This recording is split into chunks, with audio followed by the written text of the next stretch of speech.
My memories are very confused. There is even much doubt as to where they begin, for at times I feel appalling vistas of years stretching behind me, while at other times it seems as if the present moment were an isolated point in a grey, formless infinity. I am not even certain how I am communicating this message. While I know I am speaking, I have a vague impression that some strange and perhaps terrible mediation will be needed to bear what I say to the points where I wish to be heard. My identity, too, is bewilderingly cloudy. I seem to have suffered a great shock, perhaps from some utterly monstrous outgrowth of my cycles of unique, incredible experience. These cycles of experience, of course, all stem from that worm-riddled book. I remember when I found it, in a dimly lighted place near the black, oily river where the mists always swirl. That place was very old, and the ceiling-high shelves full of rotting volumes reached back endlessly through windowless inner rooms and alcoves. There were, besides, great formless heaps of books on the floor and in crude bins, and it was in one of these heaps that I found the thing. I never learned its title, for the early pages were missing, but it fell open toward the end, and gave me a glimpse of something which sent my senses reeling. There was a formula, a sort of list of things to say and do, which I recognized as something black and forbidden, something which I had read of before in furtive paragraphs of mixed abhorrence and fascination, penned by those strange ancient delvers into the universe's guarded secrets, whose decaying texts I loved to absorb. It was a key, a guide, to certain gateways and transitions of which mystics have dreamed and whispered since the race was young, and which lead to freedoms and discoveries beyond the 3 dimensions and realms of life and matter that we know. Not for centuries had any man recalled its vital substance or known where to find it, but this book was very old indeed. No printing press, but the hand of some half-crazed monk had traced these ominous Latin phrases in uncials of awesome antiquity. I remember how the old man leered and tittered and made a curious sign with his hand when I bore it away.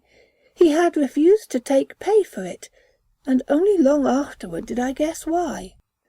As I hurried home through those narrow, winding, mist-choked waterfront streets, I had a frightful impression of being stealthily followed by softly padding feet.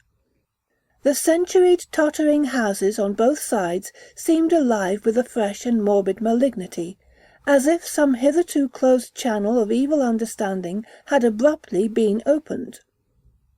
I felt that those walls and overhanging gables of mildewed brick and fungus plaster and timber, with fishy, eye-like diamond-paned windows that leered, could hardly desist from advancing and crushing me.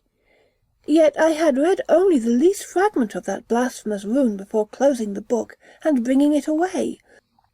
I remember how I read the book at last, white-faced and locked in the attic room that I had long devoted to strange searchings. The great house was very still, for I had not gone up till after midnight. I think I had a family then, though the details are very uncertain, and I know there were many servants. Just what the year was I cannot say, for since then I have known many ages and dimensions, and have had all my notions of time dissolved and refashioned. It was by the light of candles that I read. I recall the relentless dripping of the wax, and there were chimes that came every now and then from distant belfries. I seemed to keep track of those chimes with a peculiar intentness, as if I feared to hear some very remote, intruding note among them. Then came the first scratching and fumbling at the dormer window that looked out high above the other roofs of the city. It came as I droned aloud the 9th verse of that primal lay, and I knew amidst my shudders what it meant. For he who passes the gateways always wins a shadow, and never again can he be alone. I had evoked, and the book was indeed all I had suspected. That night I passed the gateway to a vortex of twisted time and vision, and when morning found me in the attic room, I saw in the walls and shelves and fittings that which I had never seen before. Nor could I ever after see the world as I had known it. Mixed with the present scene was always a little of the past and a little of the future, and every once familiar object loomed alien in the new perspective brought by my widened sight. From then on I walked in a fantastic dream of unknown and half-known shapes, and with each new gateway crossed, the less plainly could I recognize the things of the narrow sphere to which I had so long been bound. What I saw about me none else saw, and I grew doubly silent and aloof, lest I be thought mad. Dogs had a fear of me, for they felt the outside shadow which never left my side. But still I read more, in hidden, forgotten books and scrolls to which my new vision led me. And I pushed through fresh gateways of space and being and life patterns toward the core of the unknown cosmos. I remember the night I made the 5 concentric circles of fire on the floor, and stood in the innermost one, chanting that monstrous litany the messenger from Tartary had brought. The walls melted away, and I was swept by a black wind through gulfs of fathomless grey, with the needle-like pinnacles of unknown mountains miles below me. After a while there was utter blackness, and then the light of myriad stars forming strange, alien constellations. Finally, I saw a green-litten plain far below me, and discerned on it the twisted towers of a city built in no fashion I had ever known or read of or dreamed of. As I floated closer to that city, I saw a great square building of stone in an open space, and felt a hideous fear clutching at me. I screamed and struggled, and after a blankness was again in my attic room, sprawled flat over the 5 phosphorescent circles on the floor.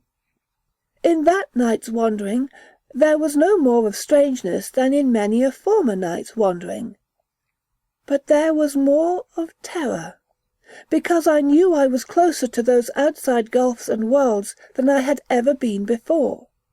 Thereafter, I was more cautious with my incantations, for I had no wish to be cut off from my body, and from the earth, in unknown abysses whence I could never return.